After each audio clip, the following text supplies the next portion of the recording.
Hi guys, welcome to the channel. This is what if Naruto has true potential. Before we start, remember to like and subscribe to help the channel. Also check the description for the creator of the fanfic. Chapter 39. Uzumaki Heritage. Naruto groaned to himself as he opened his eyes. Upon waking up, the blonde Uzumaki realized that he was lying horizontally on a bed. Instead of the open, windowless room in the Uzushiogakure temple where he had last been fighting, he was in an illuminated bedroom. He pulled himself off the bed slowly and began looking around the room. He was the only person present, nobody else was inside. The room itself was barren except for the bed and the seals on the wall that kept the room illuminated. The structure of the room resembled the rest of the building in the temple, suggesting that the blonde was still in the Uzushiogakure temple.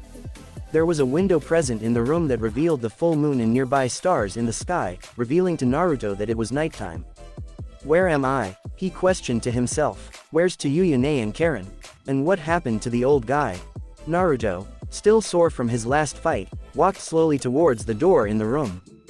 He opened it and entered the large, circular, central room of the temple. Tayuya, Karen, Jiraiya, and Masakado were all present in the room. The two cousins had been quietly chatting to each other. Jiraiya was examining the rubble that once was a statue of the Rakudo Sennin, and Masakado was sitting down in silent meditation. All four shinobi heard the sound of Naruto opening the door and turned to face the blonde Uzumaki. And the sleeping princess finally wakes up. Tayuya commented with a snicker. 6 hours later. 6 hours. Naruto's eyes widened in response. Are you alright, Naruto? Jiraiya questioned. The Sannin quickly moved away from the statue pieces and went over to his godson. Fine, I'm just really sore and tired. Naruto replied. His voice reflected his physically tired state. Despite his own exhaustion, Naruto couldn't help but give his godfather a curious look. How did you get in here, Ero Sennin? I thought only an Uzumaki could step into the village. I let him in. Masakado spoke up, getting Naruto's attention. The Sandaime Uzukage stood up from his spot and walked over to the boy. I found him on the outside of the building trying to get through the blood seal I placed at the entrance. Since I was no longer fighting the three of you and I figured he would still be outside trying to unsuccessfully break in if I didn't do something, I just took down the seal for the moment. I would have broken your seal eventually, you know. Jiraiya grumbled in response immediately, in defense of his own skills. Bullshit, I designed that seal. There's not a damn way you would have broken in. Masakado stated dismissively. So, you aren't fighting us anymore, right? Naruto questioned the elder Uzumaki. Masakado turned his attention back to Naruto. The blonde Uzumaki noticed that the man's whole demeanor was different than the man he and his cousins had fought. The Masakado standing in front of him did not appear to have any of the signs of visible anger on his face. He also seemed much older, reflecting his age. He carried himself a lot more modestly and his eyes seemed to wander the room in uncertainty. I talked with your cousins, Tayuya and Karen, while you were unconscious. Masakado sighed deeply before he found the ability to look Naruto in the eye. I sincerely apologize about the circumstances of our meeting. My mind wasn't thinking properly when we met. No shit. Fucking rage-induced homicidal asshole. Tayuya mumbled under her breath. Masakado gave no reaction to the kunoichi's statement. Instead, the elder Uzumaki extended his hand forwards toward Naruto. In an attempt to start over, allow me to properly introduce myself. Uzumaki Masakado. Naruto smiled and extended his hand. He shook hands with the man in front of him. Uzumaki Naruto. For the first time in years, Masakado let out a good-natured snicker at Naruto's name. Naruto gave the man a confused look, prodding him to continue. Forgive me, it just dawned on me that your name, although meaning maelstrom, also refers to those fish cakes you put in ramen. Masakado explained with another snicker. I knew Kushina was obsessed with the damn food, but I didn't expect her to actually go out and name her kid after ramen. Actually, Jiraiya started to speak up, Kushina named him after. Wait, you knew my mom? Naruto questioned, interrupting Jiraiya. I did. Masakado nodded his head in affirmation. I was her Fuinjutsu instructor from the age of 5 until she moved to Konoha. I knew her quite well. She talked quite a bit about you, you know. Jiraiya commented with a chuckle. The infamous Seal Master Masakado. You were the one who really started her interest in Fuinjutsu. If it wasn't for you, she probably would not have even bothered with the art. She talked about me, huh? Masakado, Once again, for the first time in years, let a smile develop on his face. Surprised she even bothered to listen to me. I was 45 when her mother and father asked me to tutor her, and she was the type of brat that would not respect anyone at or above the age of her parents. I thought wouldn't want to listen to an old fuck like me, but somehow I got her interested in Fuinjutsu. The man sighed. She was a very sweet kid, though. She was one of my favorite students. He then shook his head slightly to the side. And definitely not a traitor. I know precisely why you were in Konoha. Kushina, wherever you are in the afterlife, please forgive me. Can I ask a few more questions about my mom? About what she was like growing up? Naruto asked Masakado. The elder Uzumaki immediately nodded his head. I can do that, but in a little bit. Now that you're awake, I wanted to do some business with all of you. He then started to walk towards one of the doors in the room. Naruto, Tayuya, Karen, can you all come with me? And Jiraiya was it. Can I ask you to wait here for a little bit? Naruto and Karen nodded their head and proceeded to stand up. They then quickly hurried over to Masakado and followed him. Tayuya seemed reluctant to join them, but ultimately sighed and followed her cousins. She gripped her flute tightly in her hands as she left the group, as if expecting another attack. Jiraiya, respectfully, stayed in the room. He quickly went back to examining the pieces of the Rakudo Sennin statue. Masakado had led the three Uzumaki cousins back to the room with the genealogy on the ceiling and walls. Once again, Naruto, Tayuya, and Karen began to look in various directions, taking in every name they saw on the wall. So who came up with the idea of this room? Tayuya questioned. This was the idea of the Shodai Uzukage, Uzumaki Rei. Masakado answered as his eyes moved towards Karen. She was quite the lovely woman, from what I heard. She wanted to keep a complete record of our clan's genealogy for future Uzushiogakure shinobi. That way, not a single person would ever be forgotten.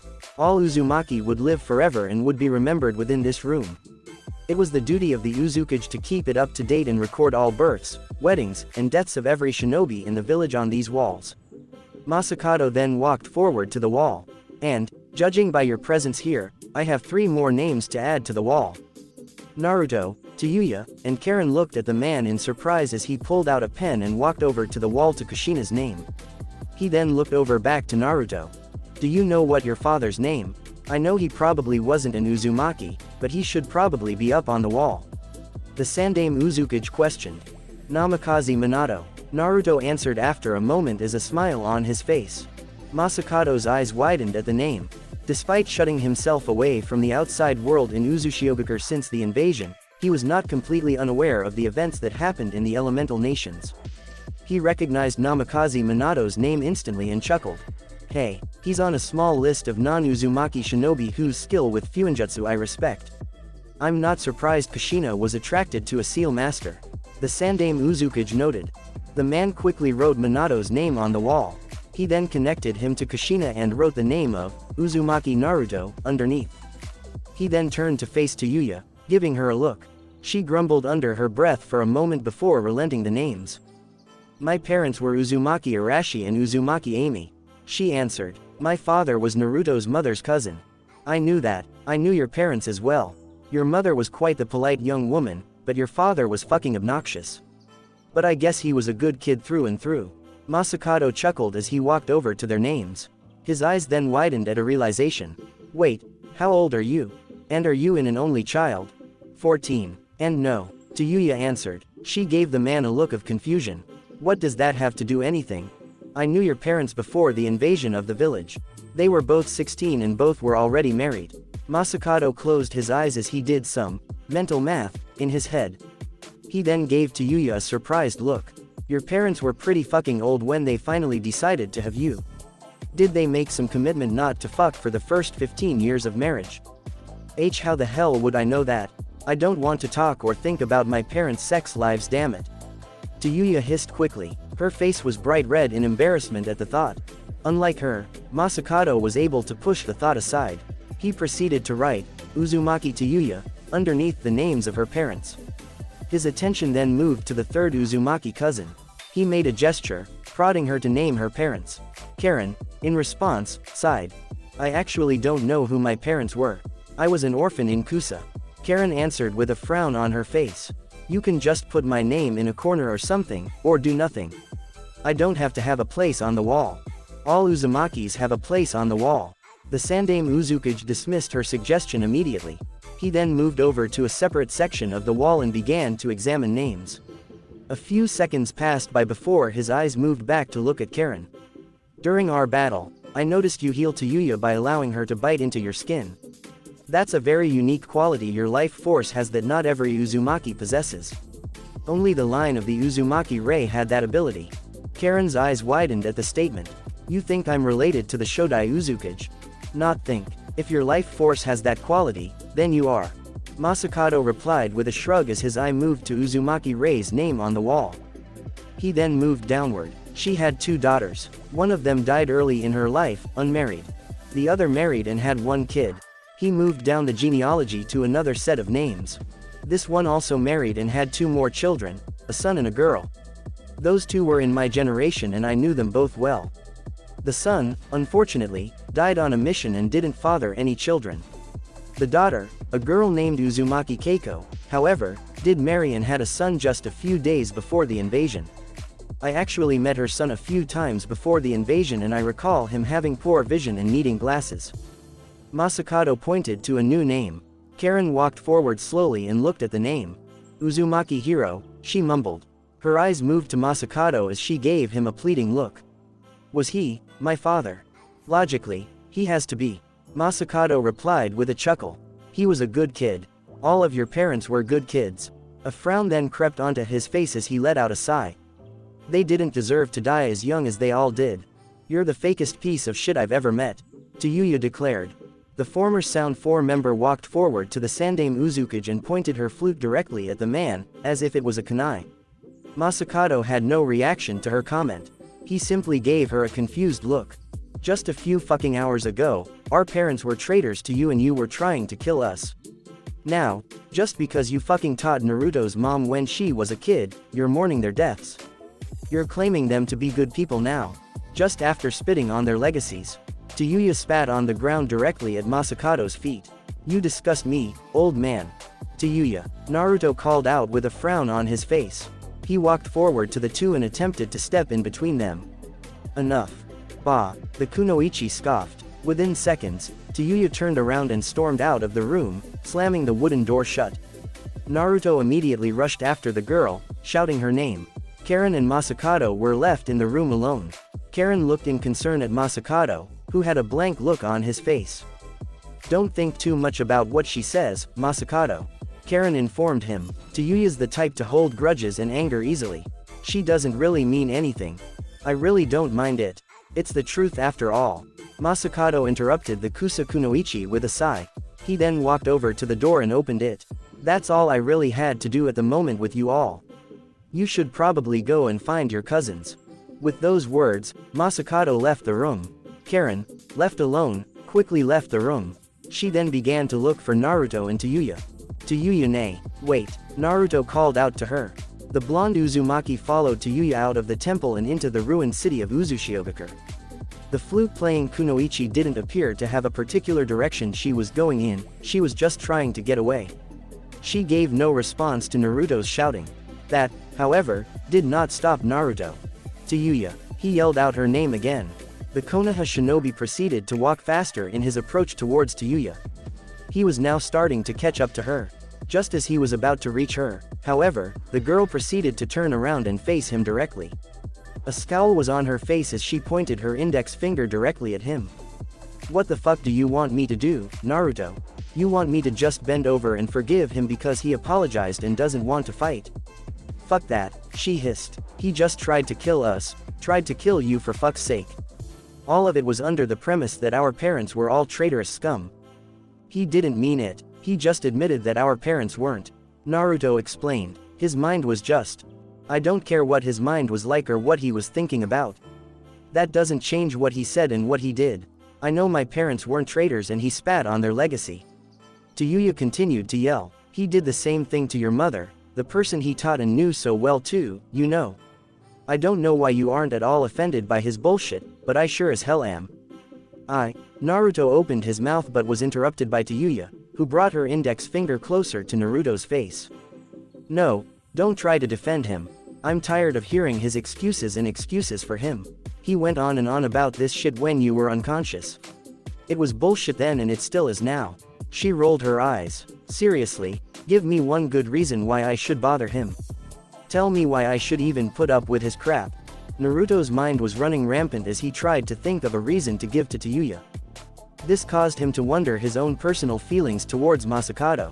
Although he was interested in his relationship with his mother, he would still have to admit that he didn't like the man too much.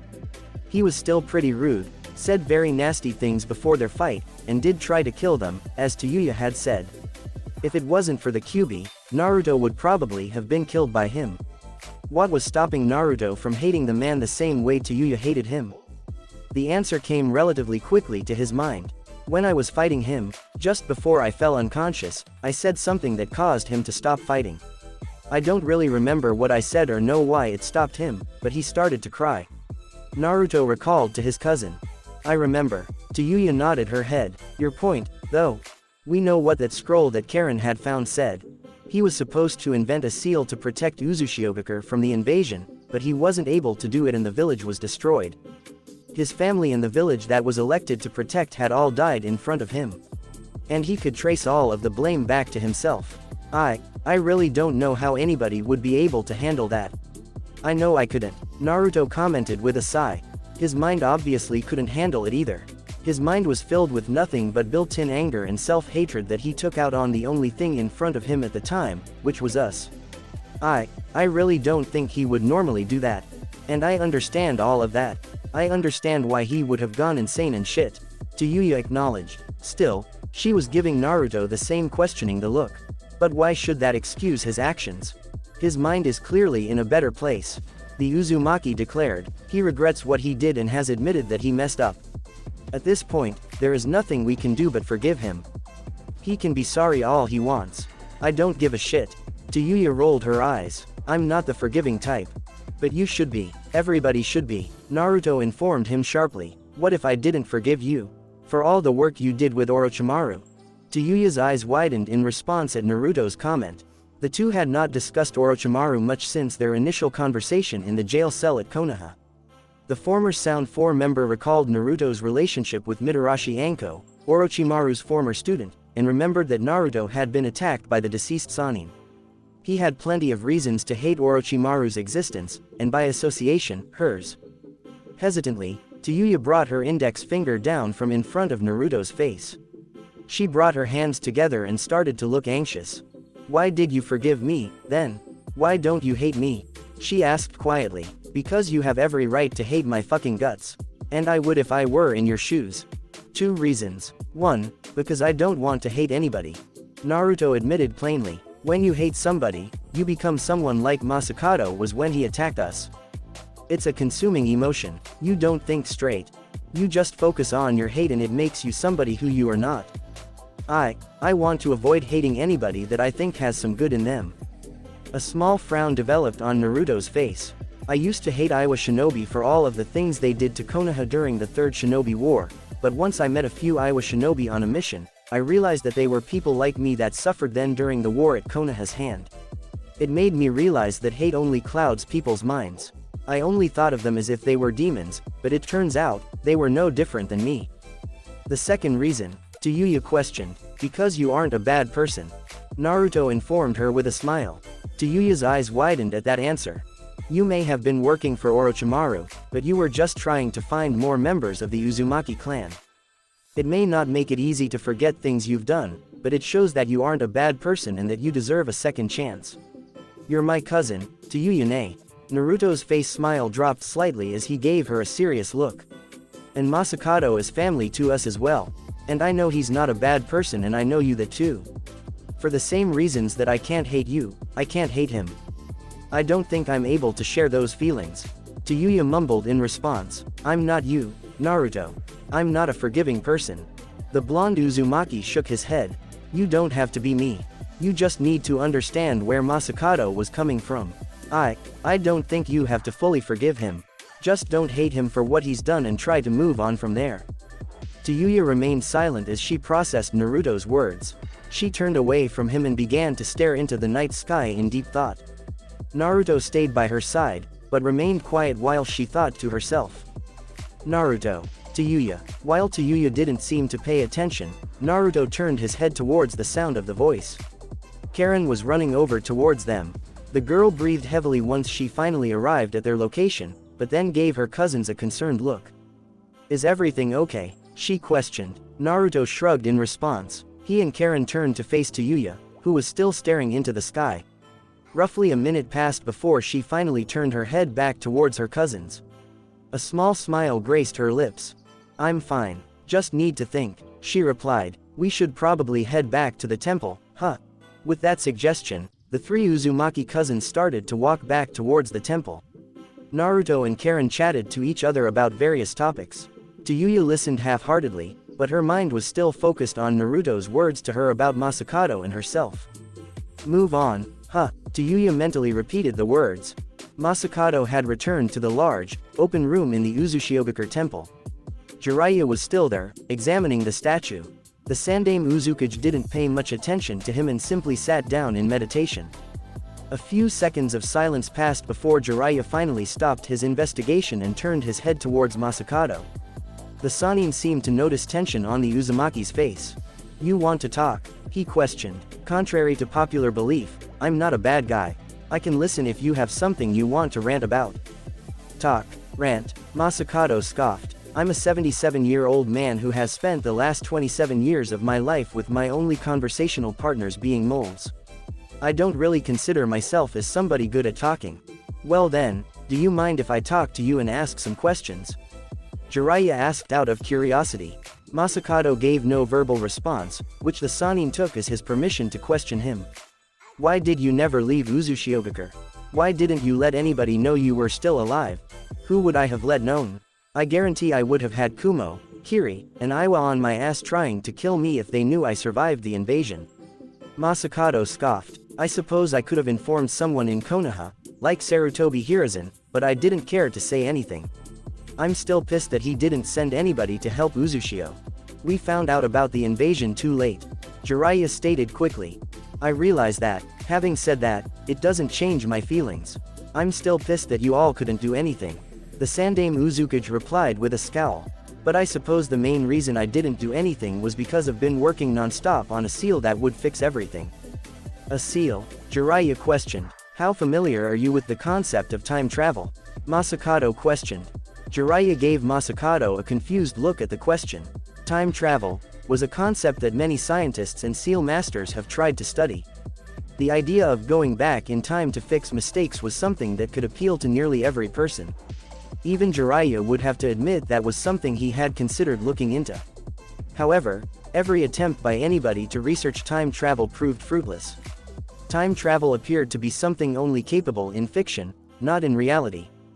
What about it? He finally questioned after a moment of silence.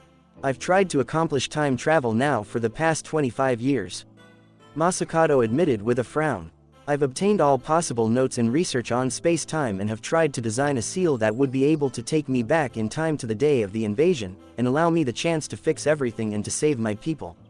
I've spent every day for 25 years trying to figure out how, and have failed each time. Jiraiya's eyes softened at the answer. If you can't perform it, then it must be impossible. The Sannin commented sadly. I suppose, but I still have to keep trying. I made an advancement in the last 2 years that I've been working with that I think may hold the key. The Uzumaki replied. How so? Jiraiya gave the man an incredulous look. Although I think you'd understand the theory behind it, I think it might be easier to simply show you. Masakado informed him as he stood up. The Uzumaki walked over to Jiraiya and pulled out an elaborate seal from his jacket sleeve. He then placed the seal directly on Jiraiya's forehead. This may seem odd, but you have to trust that I have a reason for my actions. I want you to hurry over to the other side of the room. Once you get there, I want you to stab yourself in the hand with a kunai. Jiraiya gave the man a curious look, but nodded in understanding. Relenting to the man's request, the Sannin quickly rushed over to the other side of the room. He then pulled out a kunai and proceeded to stab his hand. He winced slightly in pain as blood started to drip from the wound. Once Jiraiya finished his request, Masakado went through a long series of hand signs. Fuinjutsu. Chrono reversal. The seal on Jiraiya's forehead proceeded to glow a bright blue color. Instantaneously, the blue light surrounded his body, encasing him. The blue light quickly moved backwards towards Jiraiya's initial position right by Masakato's side. Upon arrival, the blue light released Jiraiya and faded away. The seal on the Sanin's head proceeded to immediately disintegrate once the jutsu was complete. Jiraiya was currently in a daze and seemed confused about his position. He looked around, trying to understand what had happened and why he had moved. He then noticed something: he was no longer feeling pain. He quickly turned his attention to the hand that he had stabbed with his kunai only to notice that there was no wound. It appeared as if he was standing exactly where he had been and that he had never even been injured. What the? Jiraiya mumbled to himself. His mind was trying to understand what had just happened to him. As Jiraiya was slowly trying to understand what had happened, Masakato proceeded to fall to the ground. Jiraiya rushed over to the man's side and tried to help him up, but the Uzumaki seemed incapable of standing at the moment. He was breathing very heavily and struggling to remain conscious. Bad decision. I shouldn't have used that jutsu so soon after my fight with those 3 kids. Masakato mumbled as he winced in pain. Despite the pain in his body, however, he turned to face Jiraiya and gave him a curious look. Do you understand what I just did, though? Did you just take me back in time? Jiraiya questioned in amazement. In a loose sense, I suppose. The Sandaime Uzukuge replied with a chuckle. With a grunt, the man managed to pull himself off the ground. He took a deep breath, trying to still ignore the pain, before continuing to speak to Jiraiya. That seal I put on your head is my most advanced creation based on over 20 years of research on space-time. It records a direct copy of your body's physical condition and its placement in accordance to its surroundings. It constantly stays up to date with every action you make. Once activated, it recreates the recorded image and forces your body to return to those conditions. Masakato mumbled. He closed his eyes in thought, as if trying to come up with the words to explain his technique. It's not fully time travel, but it allows the person affected to travel back to a specific place that the seal recorded and keeps their physical condition the way it was then. Essentially, this jutsu forces a person to move through space back to where they had been and heals any wounds that they may have taken during that time period. Jiraiya realized. That's one way to put it, yes. Masakato commented. How long you travel back in time depends on the person using the jutsu, but it seems to be limited at 30 seconds max. It's not much, but I'm trying to find some way to expand on this jutsu and create full-scale time travel. Not much. Jiraiya shook his head. The Sannin was completely stunned about the existence of this technique and couldn't understand what Masakato meant. This is a huge advancement in the field of fuinjutsu. Do you have any idea how many lives this one seal could save? This could allow seal masters to save the lives of their comrades during any mission and prevent so many needless deaths. How is this not that much? It's not what I was trying to create, damn it. I want to go back in time to save my family and village, not heal some fucking wounds from the past 30 seconds. That's how it's not that much to me. Masakato growled. Still, even then, it's not much because the jutsu has way too much limiting factors to really be able to save as many lives as you think it could. The Sandaime Uzukuge informed Jiraiya sharply. He then held out his index finger. 1. The user of the jutsu must be the person who created the seal. And to be completely honest, there are only 3 people other than myself who I would even trust to attempt to create the seal. All 3 of those people are dead. Masakato then held out his middle finger. 2. This jutsu can be messed up badly. This ties in with my last point. If someone attempts this jutsu and is unable to use it, they could potentially erase the person that they are trying to save from the space-time continuum. They'd kill the person. I could easily see this jutsu actually being the thing that truly kills people, not saves them. The Sandaime Uzukuge then proceeded to hold out his ring finger. And 3. The sheer amount of chakra this jutsu requires. I'm fucking drained right now. I can only practice with my research with this jutsu once a day with how physically draining it is to me. Right now, if you tried to kill me, there's not a damn thing I could do about it. And if any seal master somehow managed to pull this jutsu off on the battlefield, they won't be able to do anything else for the rest of the battle. They'd simply be waiting for an enemy to come and kill them. Jiraiya remained quiet for a moment. He closed his eyes in deep thought as he began to process Masakato's words about the limitations of the jutsu. Not trying to really be rude about it, but I'm just explaining facts about the jutsu. Masakado mentioned with a shrug. It's not the life-saving technique you think it is. It's just a small advancement that I hope can help lead to some form of time travel. What if I had somebody that could do this jutsu? Jiraiya spoke up. The Sandaime Uzukage raised an eyebrow at the Sannin. I think I know somebody who has enough chakra and general strength that they'd be able to use this technique properly without draining themselves in a battlefield. The Toad Sage stated. Would you be willing to teach it to them if they could do it? It's just a jutsu for my research. Nothing more. Masakado dismissed the comment. But if I had somebody that could do it, if I had somebody that could do a lot of good with this technique, would you teach it to them? Jiraiya continued to question. The Uzumaki remained quiet for a moment until he shrugged and started to speak. For the moment, he would humor the man. Well, yeah, if I actually thought they could learn the jutsu and actually use it the way you think they could, then I'd help.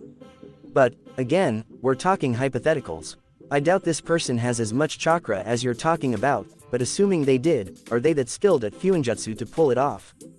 They haven't studied it yet, Jiraiya stated. A scowl developed on Masakado's face. The Sannin spoke up quickly. But he's very quick at learning and has an interest to start learning fuinjutsu. And he definitely has the necessary chakra reserves and physical conditions to handle the draining aspect of the jutsu. I know he'd be able to learn this jutsu and use it to save his comrades during battle. And this person would be? The Uzukage demanded. Before Jiraiya could answer, the door to the room opened up. Naruto, Tayuya, and Karen entered the room. The three Uzumaki cousins walked over to the two seal masters. Sorry about that, Naruto apologized to them. We just had something to do for a moment. That's fine. Masakado and I were just having a lovely talk. Jiraiya answered. Anyway, now that you are here, I was thinking of asking you all something. We can technically return to Konoha whenever we want. However, I'd think I would like to stay here for just a few more days. A week tops. It's here I would like to begin some training with you three on fuinjutsu. Fuinjutsu? Karen questioned in surprise. And you want to work with all three of us? Really? Really, Ero Sennin? Naruto seemed as if he was about to jump up and down in excitement at the thought of learning fuinjutsu. Of course I want to work with all three of you. It's in the Uzumaki blood and I haven't taught fuinjutsu to somebody in years. This could be good for all of us. Besides, the world needs more seal masters. Jiraiya commented. He then turned his head towards Masakado. Would you like to help me teach them, Masakado? Masakado didn't say anything at first. He began to notice something. Jiraiya's eyes were subtly moving back and forth from Naruto to Masakado. A thought entered the man's mind. Is he the boy Jiraiya said would be capable? He realized. I guess I can find out. I'll help, if they want my help, that is. The elder Uzumaki stated. To everyone's surprise, Tayuya stepped forward and bowed at Masakado. She then looked up and gave him a curious look. So, when do we start, Masakado-sensei? Tayuya questioned. Masakado's eyes were wide in surprise at her question, her tone, and her overall behavior. It took him a few seconds to recover from the shock. A genuine smile crossed his lips. Whether or not I can teach Naruto the jutsu, I think I'll enjoy teaching them regardless. This world needs a reminder that the Uzumaki clan fuinjutsu is still alive, after all. He noted to himself. We'll start first thing tomorrow. On the boat to Mizu no Kuni, the merchants were all crowded together in the hold of the ship, trying to sleep. On the outside of the ship, the four Konoha shinobi were there, rotating shifts between sleeping and keeping watch. Dosu was currently on watch and, therefore, was standing in the crow's nest, looking out for any incoming ships. Enko and Shikamaru were fast asleep as they waited for their shifts. Hinata, in theory, would be sleeping with them. However, she found herself unable to sleep. Instead, she was at the edge of the ship, doing her best not to vomit. Just get through the night. Only 1.5 days left. Hinata mumbled to herself. Like father like daughter, the Hyuga heiress suffered the same condition that her father had on his first mission, seasickness. The movement of the ship was random and unsettling to her and generated the urge to throw up. Hinata, at the moment, wanted nothing more than to get off the ship and to set foot on solid earth again. How do sailors do this every day? I would hate this, she commented before feeling something come up in her throat. Are you alright, Hinata-san? Hinata didn't even bother to respond to the voice, She simply bent over the side of the building and proceeded to throw up. A moment passed before the urge died down and she returned to her original position. She took in a deep sigh before turning to face the source of the voice, the merchant, Haku. Haku-san. Hinata blushed in embarrassment at being caught doing something so vulgar in front of somebody else. I didn't know you were still awake. I don't sleep too well. I'm more of a night person. Haku replied with a smile. Are you having trouble sleeping too? Seasick? The kunoichi opened her mouth to respond, but the urge to vomit arose again. She quickly covered her mouth and tried to resist the urge. Haku proceeded to laugh quietly in response, causing her cheeks to redden once again. Sorry, I'm not, well, really used to this. She mumbled to herself. No one is. Sea travel isn't the most pleasant experience. Especially in a boat like this. The merchant chuckled. He then reached into the pocket of his kimono and pulled out a vial that contained a brownish-colored plant. Why don't you try one of these? Hinata took the vial from Haku's hands and examined the plant. She recognized it almost immediately. Ginger. It will help with the seasickness. The boy told her with a gentle smile. Hinata, after a moment of thought, proceeded to open up the vial and took out one of the plant herbs. She then proceeded to place it in her mouth and chew it. She then returned the vial back to Haku while she swallowed it. Thank you very much, I appreciate it, she told him with a smile of her own. I never actually heard about ginger helping with seasickness before. Don't thank me, it's nothing much, Haku replied with a chuckle. It also helps with motion sickness in general. I'll keep that in mind. I like working with natural remedies, so I'll definitely make a note of that in my books. Hinata replied with a giggle. Are you familiar with other plants and herbs? I am. I loved looking at flowers and collecting them. My mother taught me everything she knew about them before she passed away. Haku explained. His smile gained a sad quality to it. Hinata immediately bowed her head towards the boy. I'm sorry. Don't apologize. It happened long ago. I had time to heal. He replied. The boy's eyes then focused in on the Hyuga. Hinata-san, do you care if I ask you a personal question? Feel free to say no. She quickly shook her head in response. Go ahead. What do you want to know? Why are you a shinobi? What made you want that type of lifestyle? Haku questioned. Hinata gave the boy a surprised look. She didn't assume he would ask a question like that. The girl, however, didn't mind the question and closed her eyes, trying to come up with an answer that would satisfy him. After a few seconds of thought, she opened her eyes again and started to speak. I want to protect Konoha and do what I can for my village. I want to make myself strong so I can help the people in my life and protect them. Hinata answered simply. So it's about protecting. Haku mumbled to himself. Do you have somebody precious to you? Many people. The Hyuga heiress nodded her head in affirmation. Images of her family, her classmates, and her friends entered her mind. An image of Naruto, however, lasted the longest in her head and caused her to blush. Naruto-kun. Who is that? The merchant questioned. Hinata, unaware that she said his name, gave Haku a confused look. Realizing that she, indeed, mumbled his name, the girl started to blush further in embarrassment. He's just somebody really close to me. Someone that I've always respected and maybe love, Haku guessed. Hinata didn't immediately respond, causing the boy to chuckle. I don't know much about that kind of love, but I can tell you must feel strongly about him. I've seen that far-off look and blush on your face from time to time during our time together.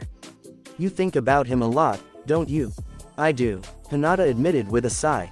A smile developed on her face as the blush started to fade. I plan on talking to him the next time I see him and admit my own feelings. And whether or not he reciprocates, I don't care. I just want to finally let him know what he means to me. That's a good idea, let him know and just see what happens. Haku advised with a gentle smile. The Hyuga nodded her head. She was about to say something else in response, but she found herself yawning instead. Haku proceeded to chuckle once again. Tired, no longer feeling seasick, he questioned.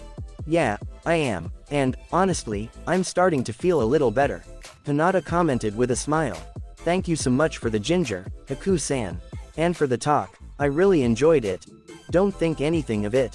I'm lucky to have you shinobi escorting me back to my home. The merchant replied, you get some sleep, I'll probably stay up just a little longer. I will. Hinata nodded her head. She then gave Haku a friendly hug before starting to walk off. Good night. Haku waved goodbye to the kunoichi.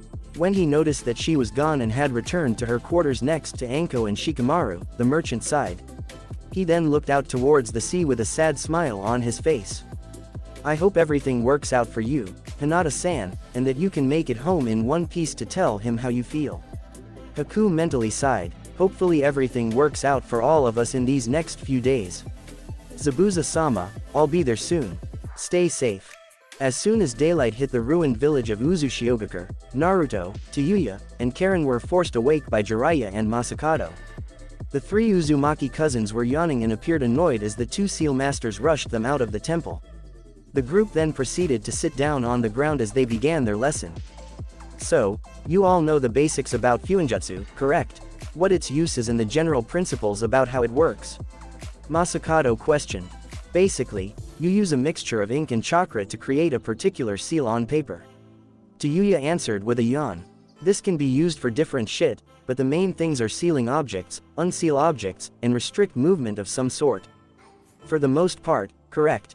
However, it doesn't necessarily have to be ink. The medium could be blood. And the uses for Fuinjutsu are limitless. The Sandame Uzukage declared, passion evident in his voice. The only limiting factors are the seal master's skill and their creativity. You can do roughly anything with it based on what type of chakra you encode into the seal, what type of seal you drew, what medium you use. Again, to reiterate what he said, the potential of Fuinjutsu is only limited by your own capabilities. Jiraiya declared, interrupting the Uzukage. Why aren't there more seal masters, then? Karen questioned in confusion. If the potential is near limitless, wouldn't it make sense for everyone to practice Fuinjutsu then? There are a couple of reasons, but the main reason behind it is the complexity of the art. Jiraiya answered. Let me demonstrate, Masakado requested as he pulled out 2 pieces of paper and a pen. The Sandame Uzukage quickly drew an elaborate seal on one of the papers. By the time he finished, he attached the seal to a kunai knife and tossed it into the sky. He then made a singular hand sign, causing the seal to explode and create fireworks in the sky. The 3 Uzumaki cousins watched in amazement. Wow, Naruto gasped. It's so pretty, Karen mumbled. That was a seal done correctly. Now, observe this, Masakado declared, calling their attention. Masakado, once again, began drawing an elaborate seal on the second paper. This time, however, he made one singular stroke on the paper differently. Once the seal was complete, he attached it to a kunai knife and tossed it into the sky. He made the same hand sign. Instead of exploding and releasing more fireworks, however, the seal merely caught on fire and disappeared. What happened? Tayuya questioned. The seal didn't work. That's what happens when there is a mistake in the creation process of a seal. Even if it's a minor mistake, it can still ultimately ruin the jutsu. Fuinjutsu is not a forgiving art. It will punish the user if they make even the slightest of mistakes. Masakado informed them. Now, the seal only disappeared from existence because of the nature of the technique. However, some seals, like seals that directly affect the user, can have a lot more drastic effects if they are ultimately done incorrectly. Jiraiya explained. He then turned to face Naruto. Naruto, your father had to design a seal when using the Hiraishin no Jutsu, the Flying Thunder God technique. If he made a single mistake when making the seal that he was using, he could have potentially destroyed himself. Naruto's eyes widened in fear. Really? It's a dangerous art, kid, but filled with dangerous possibilities for your enemies. Masakado declared with a shrug.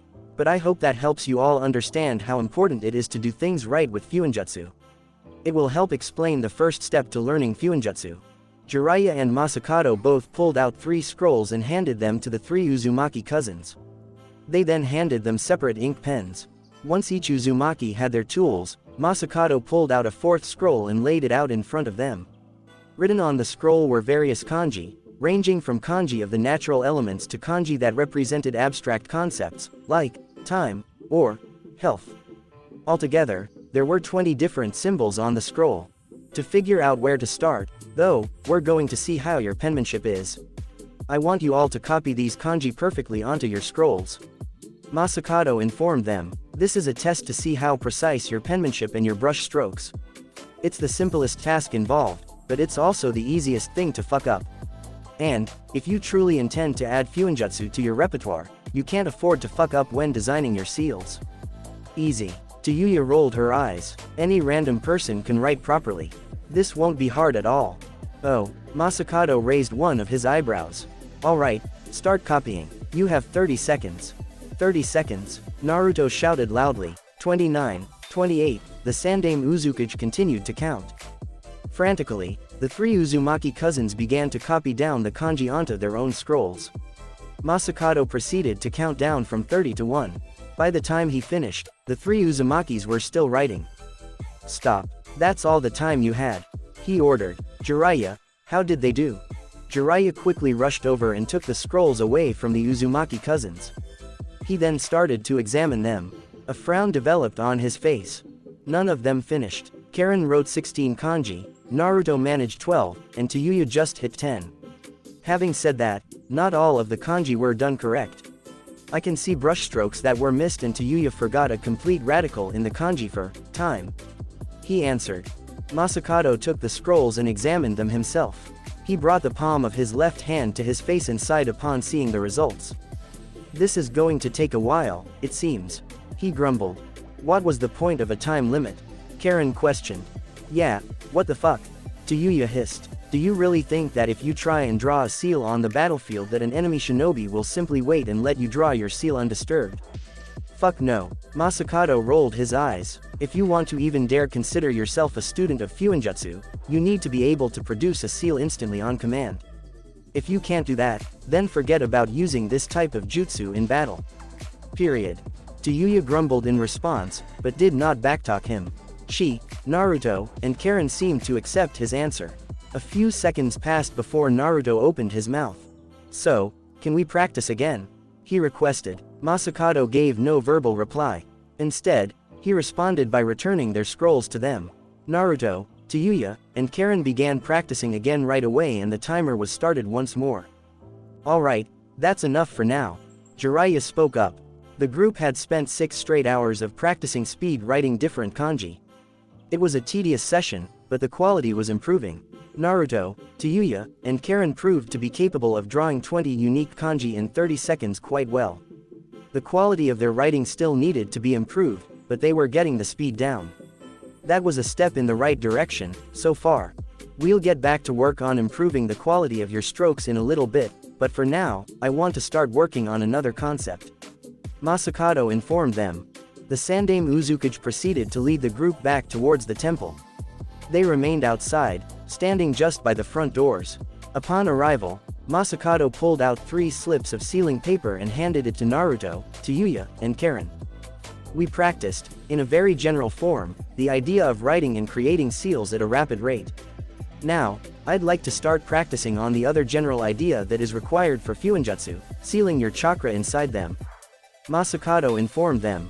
And how do we go about doing that? Karen questioned. You all did those basic chakra control exercises, right?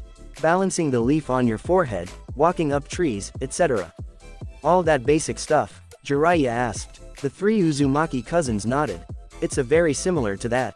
How we're going to start is by having you all seal a small portion of your chakra into the sealing paper so that it'll stick to the wall without falling. Masakado informed them. To demonstrate, Jiraiya pulled out his own sealing paper. He placed the paper on the wall and kept his index finger on it. A second passed by and Jiraiya removed his finger. The paper remained stuck to the wall. It's a simple exercise, but it helps you all start with placing your chakra within seals, which is a necessity for legitimately every sealing technique. The Sandaime Uzukage commented, try it yourselves. Naruto, Tayuya, and Karen nodded their heads in understanding. They then walked over to the wall of the building and placed the seal on the wall, holding it in place with their index fingers. Mold chakra into your finger. The Uzukage continued to explain. Once you feel like you have chakra into your finger, attempt to release it from the chakra points in your finger alone. It will have nowhere to go except for the paper. Apply just the right amount of chakra it would take to keep a leaf on top of your head. The 3 Uzumaki cousins attempted to take Masakado's advice to heart and channeled their chakra into their fingers. They then tried to transfer that chakra to the sealing paper. A few seconds passed by before they let go of the papers. Naruto's and Tayuya's papers immediately fell to the ground. Both cousins appeared to look sheepish at the display. Masakado brought his palms to his face, grumbling quietly to himself. Jiraiya snorted, trying to resist full-out laughing at the elder Uzumaki's frustration. At least Karen's paper remained on the wall. Jiraiya replied with a shrug in a slight attempt to make Masakado pleased. As if on cue, Karen's paper fell off the wall and landed on the ground. Jiraiya could no longer resist and immediately burst into laughter. We are going to need to spend a lot of time practicing, it seems. Masakado sighed in response. The three Uzumaki cousins were unaware exactly how much more practice they were going to end up doing. Masakado was a stubborn man and an even more stubborn teacher. He wasn't going to stop until they had Fuinjutsu completely down, even it killed him, or, most likely, them. Ah, finally, land. Anko cheered loudly. The merchant caravan joined her in cheering as their ship docked at the port town of Senso in Mizu no Kuni. After 2.5 days of sailing, they had finally arrived at their destination. Almost immediately upon arrival, the group disembarked. Hinata and Dosu stepped off first and were followed slowly by the merchants. Shikamaru and Anko, along with a few of the younger, stronger merchants, helped with removing supplies and merchandise from the ship and into carts that were already prepared for the merchants. Roughly an hour and a half after arrival, the group was about ready to start heading towards their destination. Everyone was now at the gates of the town and was ready to start walking. Alright, now, we're a little ways travel away from Kibo, the town you all requested us to take you to. If we go at a good pace, though, we should arrive there just before nightfall. Anko informed them. That's a relief. One of the merchants, an older man with blonde hair, admitted. We really need to get back to town as soon as possible. Yeah, we'll get you there, Anko replied with a chuckle. Let's. I hear something. Dosu spoke up, interrupting the Jonin. The group gave him his full attention. I hear footsteps. Loud, multiple footsteps. The boy turned his head to face Hinata. Hinata-san, can you activate your Byakugan? The Kunoichi responded by activating her dojutsu. Using her enhanced vision, she saw what Dosu was referring to. A group of 5 shinobi, not too far away from the town, was rushing towards the gate. Each of them were wearing masks with the Kurigakure symbol and were dressed in shinobi attire. How many are approaching? Dosu questioned. 5, she answered. Instantly, the merchant caravan stiffened in fear. They started to chatter to each other nervously and a few of them began to pray to various deities for their safety. Anko proceeded to step forward ahead of her students. Everybody, calm down. Nothing is going to happen to anybody. I promise, she informed the merchants in a calming manner. Almost immediately, they began to quiet to listen to the Jonin. She then turned her attention towards her team. I'm going to move ahead out of the village. If I come back, then there was nothing to worry about. If you see a giant fireball in the sky, then 2 of you rush forward to help me fight while the 3rd person stays here to defend the merchants. If you a giant snake, though, then that means flee and keep the villagers safe. Do you understand? We aren't going to abandon you, Anko-sensei. Shikamaru informed her sharply. I'm not asking you to abandon me. I won't die. If that happens, I'll be fleeing as well. What I'm asking is for you all to prioritize the safety of our clients. Is that understood? Anko replied sharply. It is, he replied with a sigh. Hinata and Dosu nodded in affirmation as well, showing their understanding. Once the plan was finalized, Anko marched forward by herself. She exited the gates of the town and waited in front of them, preparing for combat. A minute passed by before she received company. 5 shinobi, as Hinata predicted, arrived on the scene. Anko recognized their uniforms immediately as Kurigakure shinobi still loyal to the Yondaime Mizukage, Yugura. They didn't bother trying to be stealthy. I suppose I can trust that either they do not want to fight us or they just aren't the most capable shinobi. Either way is fine with me. Anko noted in her head. Konoha shinobi. We mean you no harm. We ask that you surrender the merchant caravan you are with to us. We are Kurigakure shinobi and will escort them to their village. One of the shinobi informed her. He spoke in a tone that suggested he was demanding her. I'm sorry, but that wasn't part of our mission stipulations. The caravan requested for us to deliver them to their village. Anko informed them coolly. There's been a change in policy. All travelers that step foot into Mizu no Kuni must be approved by Kurigakure shinobi to make sure they are not rebel allies or sympathizers. This was new law passed by Yugura-sama himself. The same shinobi declared emotionlessly. Anko soon noticed that the other 4 shinobi were starting to reach for weapons. The Jonin resisted the urge to roll her eyes. They aren't even subtle about this. The Mizukage really has some shit shinobi within his ranks. She noted in disgust. Regardless, she began to channel chakra throughout her body and prepared for the first strike. Regardless, they're hostile. They're going to attack regardless. Guess there's only way this confrontation is going to go. I was really hoping to not start something here, but if they're going to attack first. It's odd that this law has never reached the ears of the Hokage. Anko told the shinobi, I don't believe it, sorry, but we're still going to transport them. Perhaps you can be persuaded. One of the shinobi declared as he charged forward towards Anko with a kunai. Before Anko could respond back, a giant spike made of pure ice developed directly underneath the man. The spike shot forward from the ground and impaled him in the heart, killing him instantly. What the? One of the remaining Kurigakure shinobi gasped. It's the ice style. One of those bloodline freaks is nearby. The lead Kurigakure shinobi hissed. Although she was confused about the origin of the ice, Anko proceeded to take advantage of the Kurigakure shinobi's surprise and attack. She quickly held out her hand and pointed it at one of the shinobi. Hidden shadow snake hands. 4 snakes rushed forward from the sleeve of Anko's jacket. They went straight for the neck of one of the Kurigakure shinobi. Taking him by surprise, the snakes bit down, poisoning him. The man struggled to break free before his eyes widened and he fell to the ground in pain. Bitch, all. Before the man could finish his statement, 3 more spikes of ice developed from the ground, impaling him, the shinobi that Anko's snakes had just poisoned, and the 4th Kurigakure shinobi. All 3 died instantly. The only surviving shinobi was the lead Kurigakure shinobi. He looked around in surprise at the deaths around him before glaring at the Jonin in front of him. You are an accomplice with the rebels, I see. Konoha must be working with them. Yugura-sama will not be happy about this. This will mean war, he declared ominously. We're not working with anybody, but it doesn't matter in the end. You won't be telling him anything. Dead man don't have anything to say. Anko hissed in response. Anko made another series of hand signs, preparing to unleash a large fireball into the sky and have 2 of her subordinates join her in battle and against the shinobi. Before she could finish the attack, however, a large pillar of ice developed underneath the Kurigakure shinobi's body. The pillar consumed his body, completely encasing him in ice. He was unable to move or do anything. Immediately after, a single Senbon flew from behind Anko from the direction of the gate to the city and hit the ice pillar, going straight through it and making contact with the man's body. It hit him in his chest, where his heart was. The ice immediately shattered and the man fell to the ground. The Senbon pierced deep enough into his heart that it killed him. Who is the ice release user? Where are you? Anko questioned in her head. Her eyes started to look around the battlefield and in the direction where the Senbon came from. She, unfortunately, could not see anything. Are they already gone? Seriously. Anko remained motionless, looking around for the ice-style ninjutsu user. She remained in position for battle, preparing for any form of skirmish. A few minutes passed by before Shikamaru, Hinata, and Dosu, along with the merchant caravan, came outside the gate of the town and headed towards the Jonin.